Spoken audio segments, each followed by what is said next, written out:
The latest developments in U.S. politics and international relations center on three major stories that intersect at critical points of policy, diplomacy, and leadership challenges. The Ukraine-Russia conflict reached a potential turning point when Ukrainian President Zelensky agreed to the terms of a 30-day ceasefire. However, Vladimir Putin's response was swift and violent, launching an attack on Zelensky's hometown that left one person dead and 14 others injured. Yale historian Timothy Snyder provided crucial context, explaining that Ukraine's quick agreement to ceasefire terms represented sophisticated diplomatic strategy. The Ukrainians effectively exposed the stark contrast between their genuine desire for peace and Russia's continued aggression. This diplomatic maneuver forced all parties to confront the reality that Ukraine seeks genuine peace while Russia pursues territorial ambitions and political control. Donald Trump's response to these developments from the Oval Office demonstrated his characteristic ambivalence toward Russian aggression.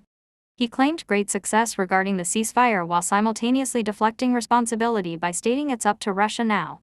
This stance aligns with Trump's decade-long pattern of deferring to Putin's interests, as Professor Snyder noted.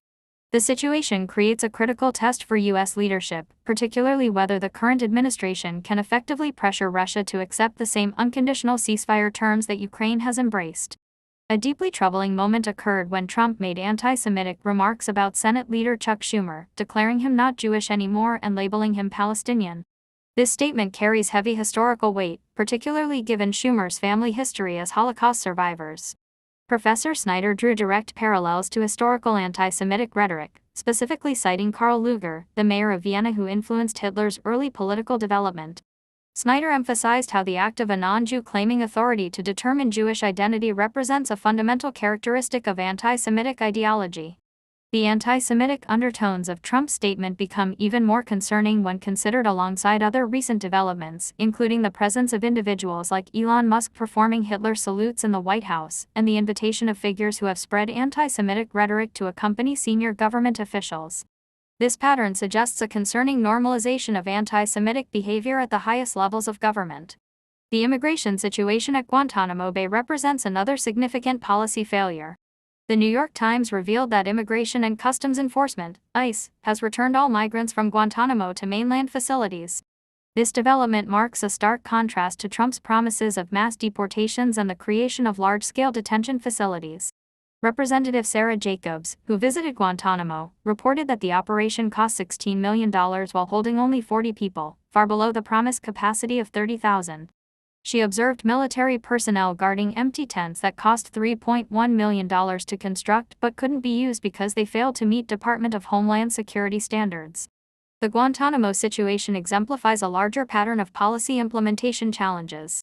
The administration's deportation numbers actually fall below those of previous presidencies, despite campaign promises of unprecedented enforcement.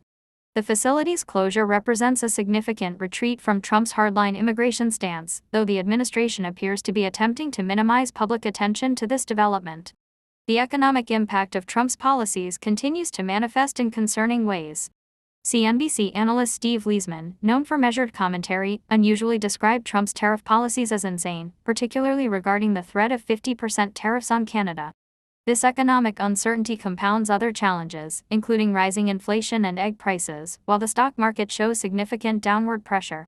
The situation at USAID has become particularly dire, with experts like Dr. Atul Gawande highlighting the human cost of recent policy changes.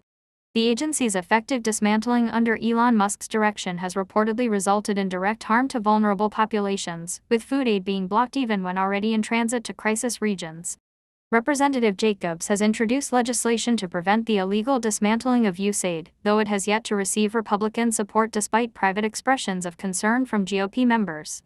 The confluence of these issues, foreign policy challenges, domestic political tensions, and humanitarian concerns, creates a complex landscape of governance challenges. The administration's responses have often appeared uncoordinated and sometimes counterproductive, with policy implementations falling far short of campaign promises while creating new problems in their wake. The situation reveals deeper structural challenges in American governance, particularly how institutional norms and diplomatic relationships are strained under unconventional leadership. The contrast between public pronouncements and actual policy implementation continues to create uncertainty both domestically and internationally, while the human costs of policy failures become increasingly apparent in areas ranging from immigration to international aid. These developments occur against the backdrop of Day 52 of Trump's presidency, with many observers, including Rachel Maddow, noting the exhausting pace of controversies and policy shifts.